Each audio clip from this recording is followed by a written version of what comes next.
मंगनी मामा के मर्यादे मिले रे मंगनी माँ मंगनी मामा के मर्यादे मिले रे मंगनी माँ मंगनी मामा के मर्यादे मिले रे मंगनी माँ मंगनी मामा के मर्यादे मिले रे मंगनी माँ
अब एक बार जोरदार ताली। मंगनी माँ मांगे माया न मिले रे मंगनी माँ।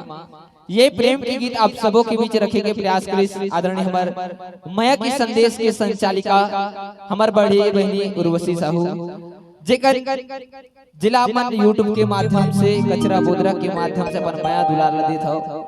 अब दीदी की एक सुंदर से शानदार प्रस्तुति मंच के माध्यम से साइकिल में बैठार के मोला एक बहुत ही जबरदस्त नृत्य ये मंच के माध्यम